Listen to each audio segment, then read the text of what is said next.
Donc la paracha Shlach Lecha, c'est l'histoire des explorateurs que Moshe envoie et qui, à leur retour, dressent un bilan négatif finalement d'Eretz. Et lors de leur retour, Vayas Kalev et Ha'am el Moshe Vayomer Alon Ale V'yarashnota ki yachol nuchalla. Kalev, un des deux bons explorateurs, fit taire le peuple vers Moshe, contre Moshe, ne rentre pas dans le détail, en disant allons, montons et emparons-nous de cette terre, car nous en sommes capables.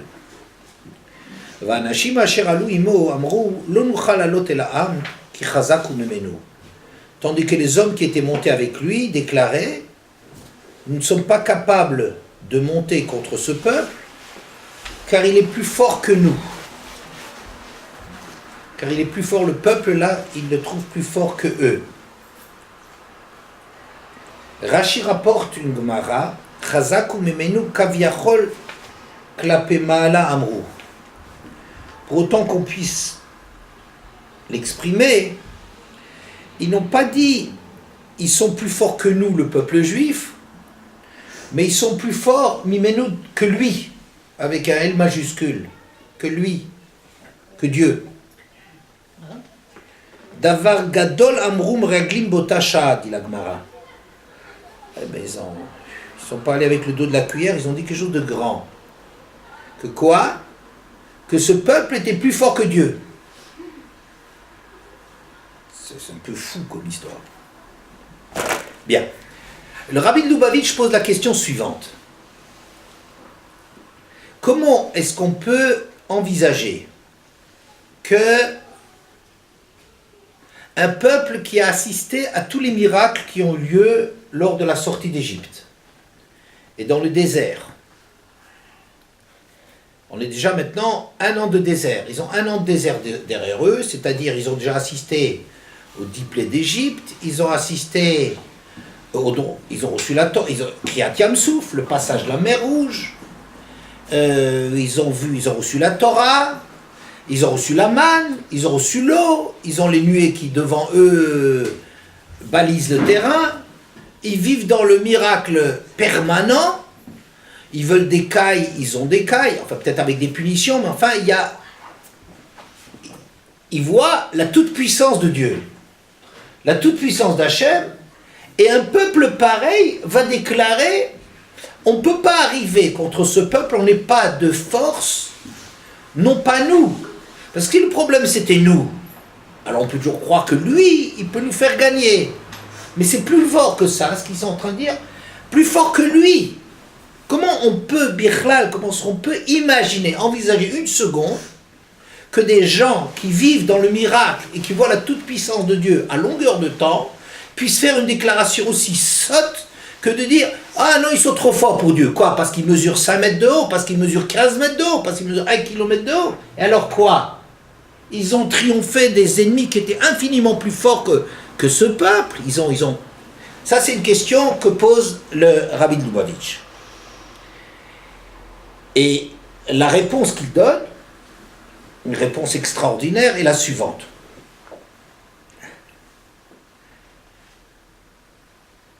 La Gemara, à propos de cet épisode, donc le Talmud, la loi orale, dit la chose suivante.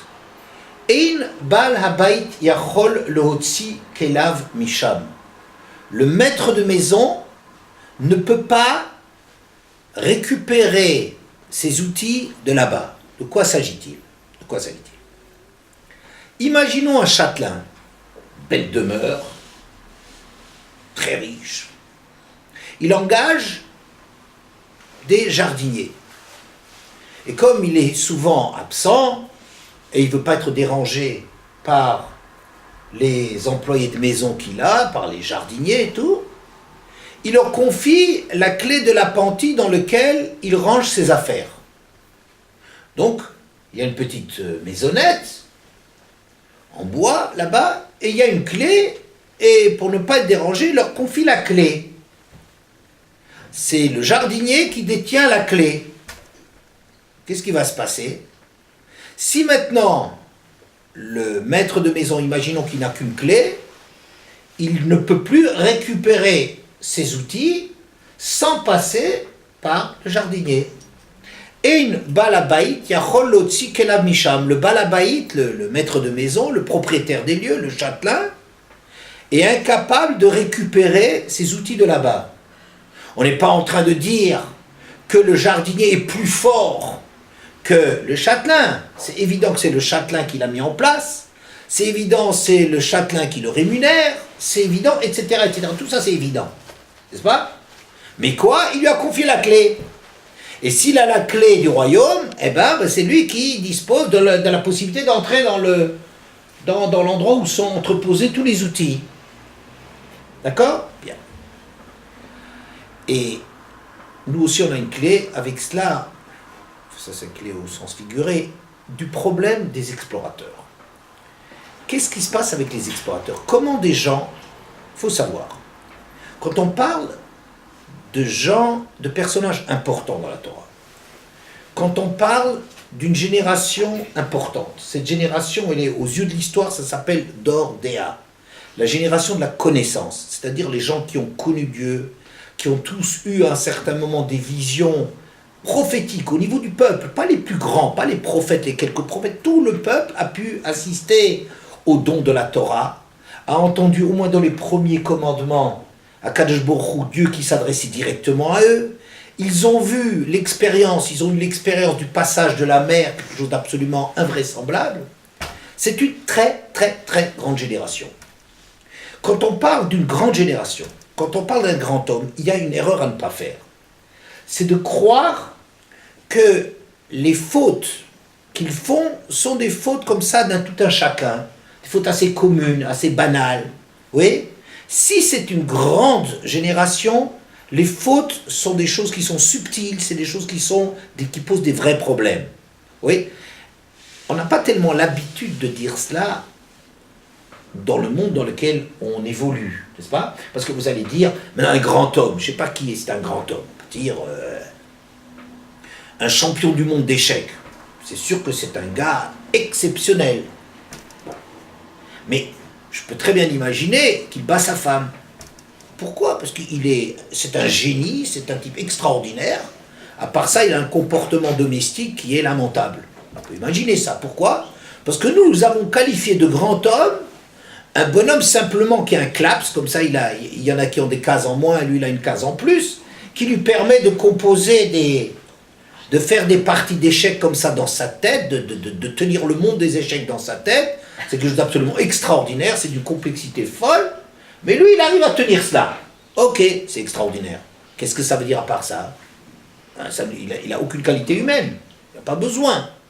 Et tous les grands hommes qu'on a, en général, ce qu'on reconnaît comme grands hommes, ce sont des gens qu'on trouve épatants parce qu'ils sont très impressionnants. Alors on va dire, Napoléon, quel type extraordinaire, il arrivait à dicter 8 lettres en même temps à ses secrétaires, donc ça veut dire qu'il a une tête qui fonctionne tellement à tellement de niveaux qu'il arrive à parler, et pendant qu'il parle, il pense à autre chose, etc., il composait, c'est quelque chose d'époustouflant.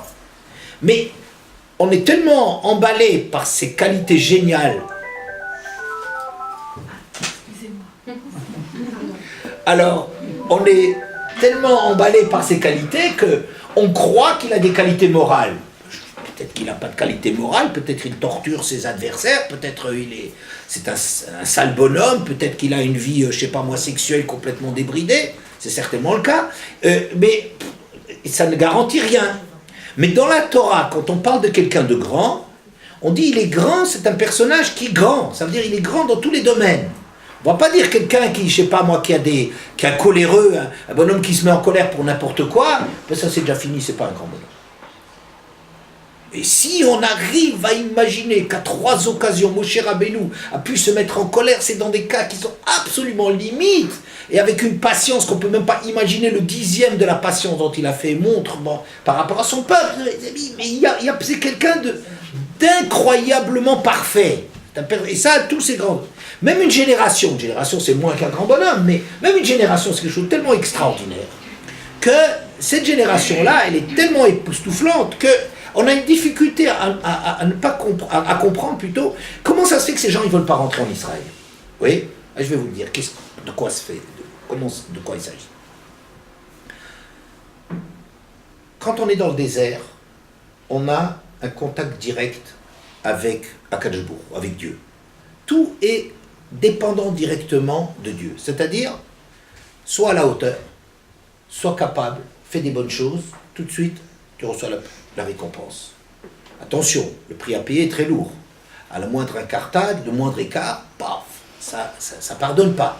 C'est pour ça que le désert est une époque très très dure à vivre, en même temps absolument prodigieuse, parce que on se rend compte du véritable fonctionnement du monde, on se rend compte qu'il y a un créateur qui dirige tout, et on le voit, on a l'occasion de le voir tous les jours, et en même temps, c'est quelque chose qui exige une grandeur formidable pour ne pas se révolter contre la toute présence, l'énorme présence d'Hachem qui est écrasante. Nous, on ne serait pas capable, vous comprenez ? On aime bien le bon Dieu à condition qu'il nous laisse tranquille, vous comprenez ?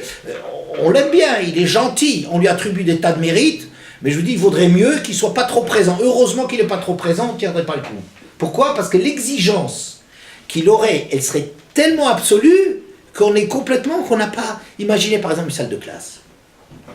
Alors, bon, un prof, ça c'est un prof terrible. Il entend même quand les élèves chuchotent. C'est dur à vivre. Non, il est pire que ça. Il sait même ce que les élèves pensent. Ouh là là là là. Heureusement qu'il y a des récrés. Ah non, il n'y a pas de récréation. Oh purée, qu'est-ce qu'on va attendre ? On attend midi, là, avec impatience. Ah non, mais en midi, on est sous la surveillance du même... Et le soir, le soir, non, on est encore toujours sous... On éclate, c'est insupportable. La présence même d'Akadosh Baruch Hu, elle provoque une réaction contraire. On ne peut pas supporter, c'est insupportable. Le miracle, c'est très beau, mais un miracle comme ça qu'il faut payer par une vigilance. On n'est plus libre, on n'est pas libre, il faut tout être sous surveillance, tout se paye d'après le comportement qu'on a. Tout de suite, on voit les résultats le lendemain, quand est-ce que la manne, est-ce qu'on va la voir devant sa tente, au milieu du camp, où il faut traverser tout le camp pour la ramasser selon ses mérites. C'est insupportable. C'est une génération qui est arrivée à vivre une chose pareille, bien qu'elle se soit révoltée à plusieurs reprises. C'est déjà rien que pour qu'elle ait cette épreuve de la présence en continu d'Akadosh Baruch Hu, c'est une génération époustouflante. Mais elle est tellement grande, cette génération, tellement grande, qu'ils ont préféré cette difficulté d'affronter l'infini, la totale, oui, et ils voulaient rester avec Hachem. On va les mettre en Israël. On va les mettre en Israël, ça veut dire quoi ? Il y a maintenant un ménage à 3. Jusqu'à présent, il y a un ménage à 2. Et maintenant, il y a un ménage à 3. Qu'est-ce que ça veut dire ? Jusqu'à présent, le problème, c'était Dieu, Hachem et Israël. N'est-ce pas ? Akadosh Baruch Hu, Israël. C'est une relation directe. Tu mérites, tu es récompensé. Mais un homme, il peut, s'il supporte une chose pareille, ça donne d'ordéa, c'est la génération de la connaissance, la génération des... On vit des choses extraordinaires, il y a un vécu très très très intense, il y a une simra, une grandeur. Le prix à payer est énorme, mais c'est époustouflant. Maintenant, on va leur dire, vous savez, vous allez rentrer en Israël. En Israël, le ménage, c'est un ménage à 3. Qu'est-ce que ça veut dire un ménage à 3 ? Il y a Hachem, il y a Israël et il y a la terre. Ça veut dire quoi ? Il y a la nature entre. Il y a la nature qui fait écran. Et cette nature, qu'est-ce qui se passe ? Eh bien, elle a son autonomie. Dieu n'intervient pas dans la nature comme ça avec du miracle. Un miracle, c'est quelque chose qui est rare. Un miracle, c'est quelque chose qui doit avoir des raisons très très particulières pour se produire. On ne vit pas dans le miracle permanent. Dans le désert, on est dans le miracle permanent. Dans le désert, l'eau qu'on reçoit, c'est la magie, ou du miracle. Le pain qu'on reçoit, c'est le pain du ciel. Le triomphe des ennemis, c'est miraculeux. Tout est miracle. Mais en Israël, il va y avoir l'écran de la nature. Et l'écran de la nature, c'est-à-dire qu'Hachem a donné du pouvoir à un écran qui s'appelle la nature. et qui a sa propre autonomie, sa propre raison d'être, c'est-à-dire il faut respecter les lois de la nature pour arriver à... Donc le contact avec Akadosh Baruch Hu, il n'est plus direct du tout, parce qu'on a un intermédiaire. Et ça rend la chose très difficile, parce que Ein Baal Habayit Yachol Leotzi Kelav Misham. On revient à ce qu'on a dit au début. Le maître de maison, ça veut dire Akadosh Baruch Hu qui a créé le monde, ils n'ont pas un problème que sur la puissance dans l'absolu de Dieu. Il n'y a pas une question là. Ils savent très bien qu'Hachem, il a créé le monde, qu'il fait fonctionner le monde, qu'il a le pouvoir sur le monde. La question n'est pas de... C'est pas ça qui est la question. La question, c'est comment est-ce que Dieu peut intervenir dans un monde où la nature fait écran. Vous comprenez? Et ça, c'est une chose qui est terrible, parce qu'elle introduit une telle distance que des gens qui sont grands veulent continuer à grandir dans leur rapport à Dieu, dans leur rapport à Akadosh Baruch Hu, dans leur rapport à Hachem. Ils veulent grandir à travers ça, en dépit de la difficulté énorme qu'il y a de vivre là-dedans, mais tellement ils aspirent à grandir. Alors pour aller en Eretz, c'est la déchéance. Dit quoi? On n'a plus contact avec Hachem. C'est pas les miracles qu'ils regrettent. Les miracles, on s'en fiche. Mais c'est de ne plus voir directement Hachem, parce que maintenant, dans le monde de la nature, la nature, elle fonctionne. Oui? Voilà. Ça, c'est certainement une des grandes raisons pour lesquelles le peuple a peur de rentrer dans un monde qui va les éloigner d'Hachem. Vous voyez? Et ça, c'est dans toutes les étapes de la vie, c'est comme ça. Hein, on a un contact avec ses parents. Maintenant, on va rentrer dans la vie professionnelle. La vie professionnelle, ça va être ça va être un intermédiaire avec ses propres impératifs. Ça crée des distances. Oui. Un couple qui s'aime, il a peur d'avoir des enfants, peut-être à un certain niveau. Il a un désir d'avoir d'enfants, mais d'un autre côté, on a un peu peur, parce qu'avoir des enfants, ça va être absorbé. On était tellement heureux ensemble, et maintenant, il faut se consacrer jour et nuit à des enfants qui vont, etc. C'est pas... on peut pas les télécommander. Ça, un enfant, c'est ça qui est extraordinaire. Ça se télécommande pas, ça se commande pas beaucoup, et ça se télécommande encore moins. Oui, alors c'est extrêmement difficile. Comment est-ce qu'on va faire? Alors, mais on s'aime, on veut rester ensemble, on vit des choses qui sont extraordinaires. Alors les parents, par exemple, peuvent avoir un peu, ou peut-être pas pour le premier gosse. Le premier gosse, c'est une création ensemble, c'est formidable. Un deuxième gosse, encore ça va. Maintenant, bonjour les dégâts, quoi. À partir du troisième gosse, ça y est, le style de vie qui va changer, la voiture qui est plus assez grande, et ceci et cela, et il faut, etc. Et tout devient tellement lourd et compliqué qu'il y a des moments extraordinaires de vivre ensemble, que le couple est tellement pris qu'on ne peut pas, ou la vie professionnelle, c'est extraordinaire, avoir un métier, etc. Il y a du positif là-dedans, mais d'un autre côté, ça met des distances. Vous voyez, ça crée un écart. Alors si on veut vivre quelque chose de fort, une relation forte, alors on voudrait que ça soit direct. Vous voyez? C'est pas le miracle, c'est le vécu, la grandeur. On sent qu'on tire quelque chose de là, on a une joie de vivre, on a quelque chose d'une force extraordinaire, et maintenant on va mettre des écrans. Oui, bien. D'où un peuple qui est en train de dire que qui chazak ou mimeno. Ce qu'ils ont peur, c'est pas qu'Hachem, il est en soi pas assez grand. Tout le monde sait qui c'est le châtelain. Tout le monde sait très bien qui a confié les clés au jardinier. Mais une fois que les clés ont été confiées au jardinier, le propriétaire n'est plus maître d'agir directement. Vous voyez? C'est de ça qu'il s'agit. Comme ça répond le Rabbi de Lubavitch. La question, elle était, comment se fait-il qu'un peuple qui a vu toute la toute-puissance d'Hachem, de Dieu, comment ça se fait que s'il a vu tout ça, tout d'un coup, ils vont dire que le peuple il est plus fort que Dieu? Vous voyez? C'est simplement de dire que ce peuple est tellement développé, la nature, la luxuriance, l'abondance de cette nature est tellement extraordinaire qu'on voit bien que ça n'obéit plus aux règles directes de la relation à Dieu, et c'est le peuple qui... on s'éloigne de Dieu avec ça. Dieu n'est plus maître dans les conditions qu'il a, d'autonomie qu'il a données à la nature, Dieu n'est pas présent. Oui, c'est un problème général, c'est pas Eretz, c'est un problème que nous on a. Est-ce qu'on est malade? Quand on est malade, chez qui on va? Chez Dieu ou chez le médecin? Hein? Qu'est-ce qu'il faut faire? Un bon juif religieux. Un bon juif religieux, qu'est-ce qu'il doit aller? Chez le médecin ou pas? Il a confiance en Dieu. Mais, Il va chez le médecin quand même. et comment qu'il doit aller chez le médecin? Il doit aller chez le médecin. Il doit prier. Avant de se faire soigner, il doit prier. Par l'intermédiaire du médecin, que le médecin trouve bien les solutions pour le guérir. Oui. Mais c'est sûr qu'il doit, c'est pas sous prétexte que c'est un juif religieux et croyant, qu'il doit commencer à décoller de la réalité qu'il a face à lui, et quand il est malade, on va voir le médecin. Oui? Bien. On reviendra peut-être encore sur ce point tout à l'heure, si c'est vrai ce que je vous raconte. Bien. On va maintenant que vous avez compris quel est le problème de rentrer en Israël. Donc le problème en Israël, rentrer en Israël, c'est introduire un écart, une distance terrible avec Hachem, et maintenant c'est le jardinier qui est le maître des lieux. Oui? Bien. Rashi, sur le début de la paracha, Hachem s'adresse à Moshe en ces termes. Shlach lecha nashim yatur et eretz Kenan, asher ani noten livnei Israël, ish echad le mater votav tishlachu, kol nasi ba'el.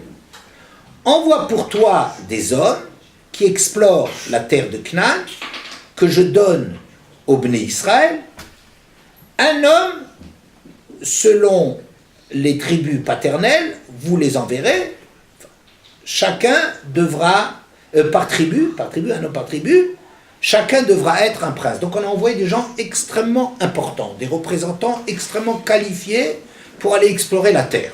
D'accord? Bien.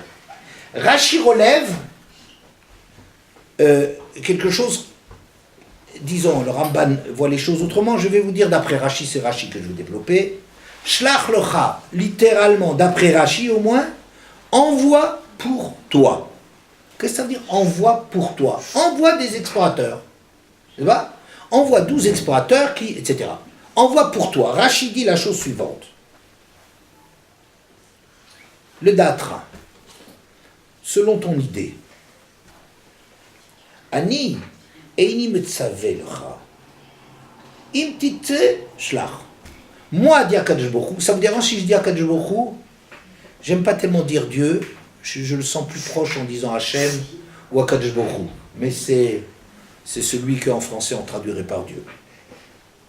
Alors, Akadosh Baruch Hu dit, moi, je te l'ordonne pas. Si tu veux, fais-le. Le fiche Baou Israël va amrou. Quel est le problème? Les Juifs sont venus et ils ont dit, Nishlecha anashim le fanenu. Envoyons des gens devant nous, pour explorer la terre. Que Moshe Nema, comme on voit le récit de cette histoire est repris dans le livre de Devarim, et là-bas on raconte, Vatikrevun elai kulchem, etc. Vous êtes tous venus, vous avez tous fondu sur moi, quoi, tout le peuple, pour dire, voilà, envoie des explorateurs. Ou Moshe nimlach bashrima, et Moshe, comme un élève obéissant, il demande à Hachem, le portable ça existe, et pas pour rien, donc qu'est-ce que je fais? Amar, Akadosh Baruch Hu lui répond, Ani amarti lahem shel tova. Moi je leur ai déclaré que la terre elle était bonne. Chez Neymar, la première mission de Moshe, c'était quoi? Allez trem, mais on est Mitzrayim, etc. Les Red Sarabat, Ralav, etc. Vous allez sortir, je vais vous faire monter de la terre d'Égypte, de la misère que vous connaissez en Égypte, vers un pays où coule le lait et le miel. C'est la première chose, je les ai informés que ce pays est formidable. Chayem, Shani noten lahem makom litot, allez écoutez ça bien. Et maintenant ils sont en train de demander si le pays il est bien. Sur leur vie, que je leur donnerai l'occasion de se tromper, Bedivrei Amraglin, dans cette histoire, dans les paroles des explorateurs, le Ma'an lo Yirashua, afin qu'ils n'héritent pas de cette terre. C'est un rachis extrêmement difficile. Très très difficile le commentaire. Regarde. Moshe vient, il a un problème. Quoi faire? Quoi faire? On envoie, on n'envoie pas. Hachem il dit, tu envoies à ton idée. D'accord? Bien. Et il y a une difficulté parce qu'après, c'est marqué, Moshe les a envoyés, Midapan Alpi Hachem, d'après l'ordre d'Hachem. Quel ordre d'Hachem? Hachem lui a dit, débrouille-toi, décide ce que tu veux, shlach lecha, envoie pour toi, d'après ce que toi tu décides. Peut-être on peut expliquer ça simplement, que jusqu'à présent on a la Torah. La Torah nous dit ce qu'il faut faire, ce qu'il ne faut pas faire. À un certain moment, on aborde la vie active. Maintenant c'est le moment de prendre des décisions. C'est pas tout d'avoir les livres dans la tête, de savoir réfléchir. Maintenant, il y a le moment de prendre des décisions. Et Moshe Rabbeinu, qui est le chef, eh bien lui, d'après la Torah, il doit décider ce que la Torah il veut. Ce que Moshe va dire, ce que Dieu il veut. Vous comprenez? Il les a envoyés les gens d'après l'ordre d'Hachem. C'est pas qu'Hachem se désintéresse de la question. Il dit maintenant c'est le moment où tu deviens adulte. Un adulte, il prend ses décisions. Un gosse, on peut lui avoir donné toute la formation nécessaire. Vient un moment où dans sa vie, il doit prendre des décisions. Ben, les décisions, c'est lui qui les prend, mais en vérité, s'il a été bien élevé, eh ben, il saura prendre des décisions qui correspondent à ce que les parents lui ont enseigné. Vous voyez? Donc, ce qu'il va faire, bien que c'est lui qui va prendre les initiatives, en vérité, c'est dans la vie active. Mais c'est à lui maintenant de prendre. On n'est pas toujours tourné vers Dieu. Oui? Là n'est peut-être pas la difficulté. Mais la difficulté, elle est la suivante. Moi, je dis que ce texte-là est très, très difficile. Bon. Pourquoi est-ce que Moshe a un problème? Pourquoi est-ce que Moshe interroge Dieu? Pourquoi? Parce qu'il voit quelque chose qui ne tourne pas de rond dans cette histoire, n'est-ce pas? Que quoi? Que il sait bien, Moshe, c'est lui-même qui a dit au peuple que Kadosh Baruch Hu va les sauver d'Égypte pour les amener dans un pays où coule le lait et le miel. Donc, Moshe sait que lui-même a déjà dit au Bnei Israël que cette terre, elle est formidable. Donc quand il voit les gens devant lui qui sont en train de réclamer des explorateurs, il est en train de sauter en l'air, Moshe. N'est-ce pas? Moshe sait très bien, c'est ça son problème. Comment réagir? Mais comment réagir avec ces gens-là? Quoi? Ils sont en train de poser des questions, de remettre en question les promesses que je leur ai faites au nom d'Hachem. D'accord? Comprends pas.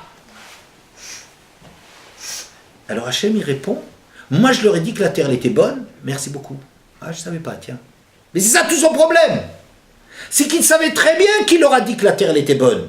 Alors, qu'est-ce qu'Hachem, il vient? Hachem, il vient comme ça, en train de, je ne sais pas trop quoi, en train de dire, mais moi, je leur ai dit que la terre, elle était bonne. Mais Moshe, il sait très bien. C'est ça le problème, justement, de Moshe, que tout d'un coup, alors que lui, il a transmis cet ordre d'Hachem, enfin, cet ordre, je ne sais pas quoi, ce message d'Hachem que la terre, elle était bien.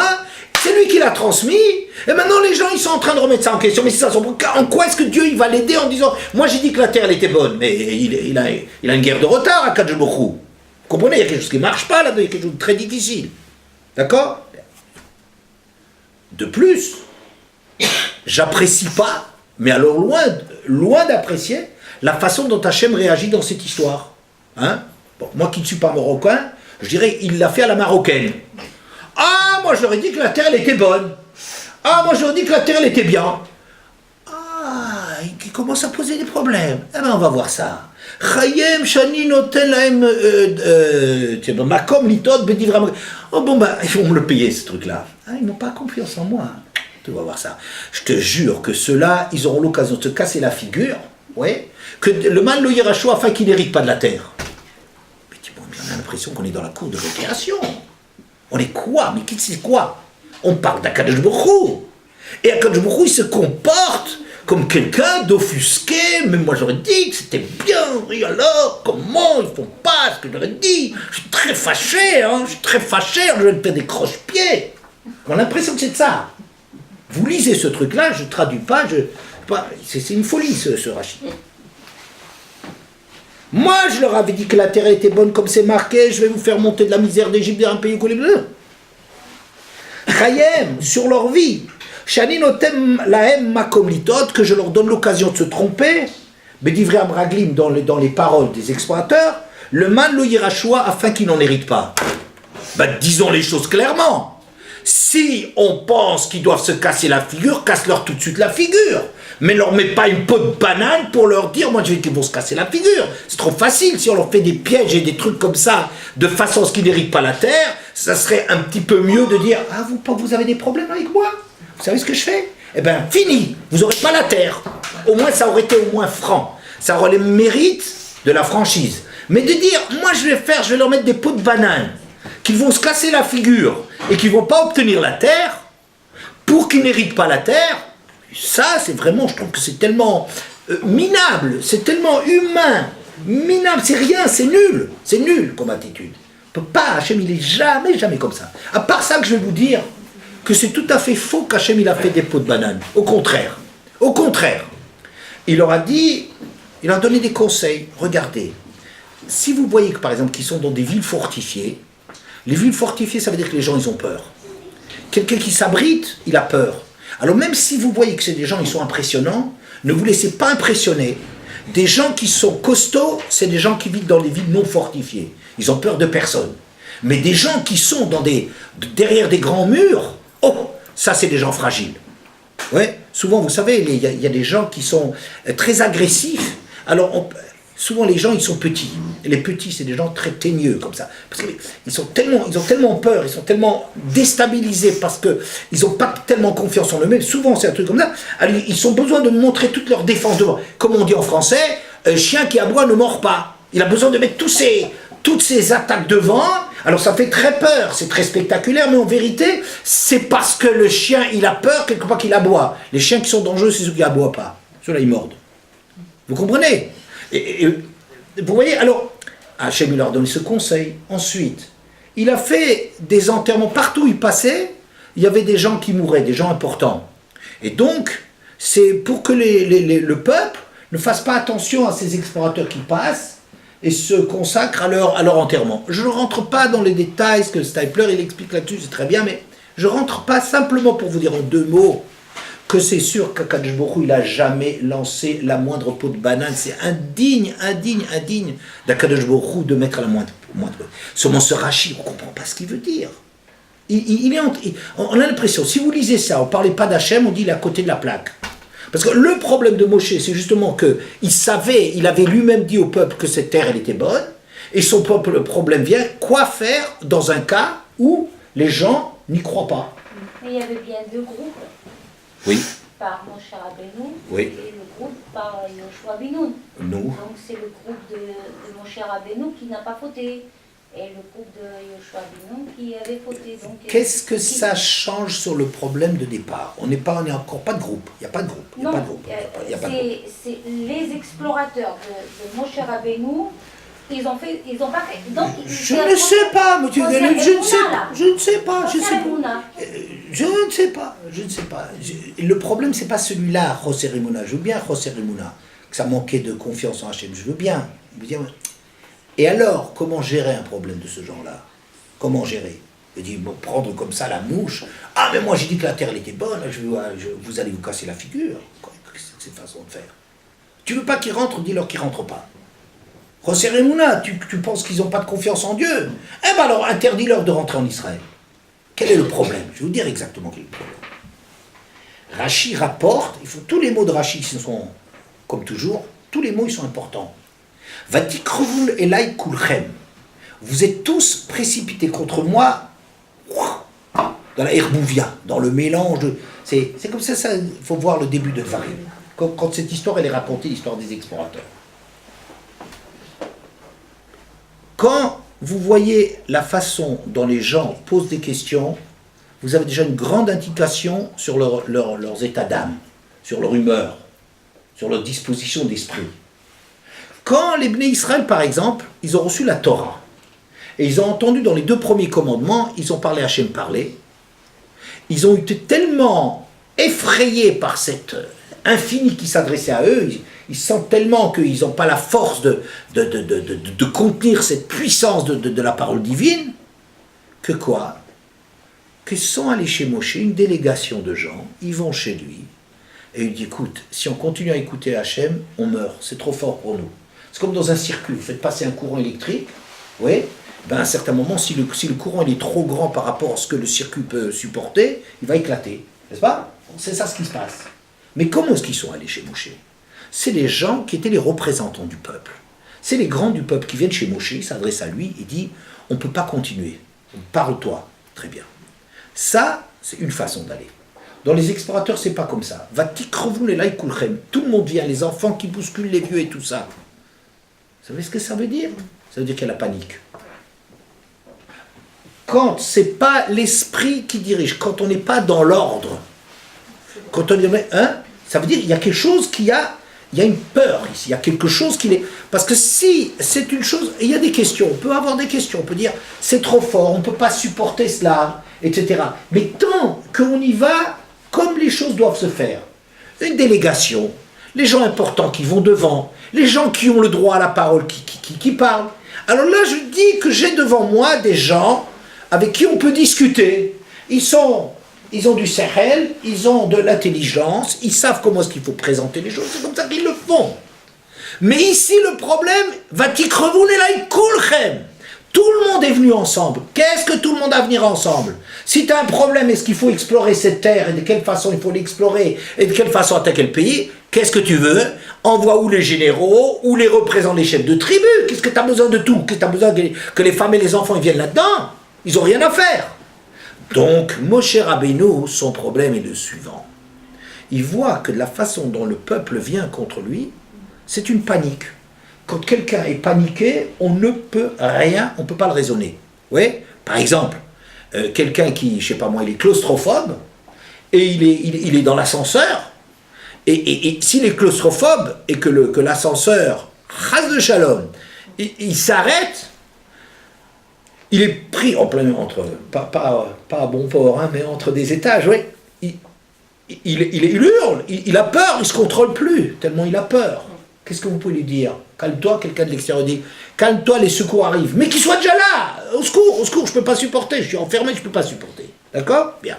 On ne peut pas raisonner quelqu'un qui panique. Or, le peuple panique. Donc maintenant, le problème de Moshe, c'est le problème suivant. Qu'est-ce qu'on va faire avec un peuple qui panique, et qui panique tellement de rentrer en Israël, qu'il ne croit même plus ce qu'Hachem lui a dit. Il veut contrôler ça. Quoi faire? Deux solutions.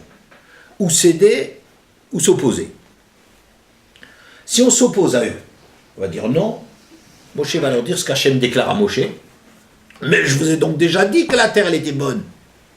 Les gens, ils vont dire, ben montre, on ne te fait pas confiance. Si c'était vrai, montre-le. Et si tu ne le montres pas, c'est la preuve qu'on a raison de douter de la promesse. Vous comprenez? Vous avez affaire avec des gens qui ne réfléchissent plus. Des gens qui ont une peur, panique.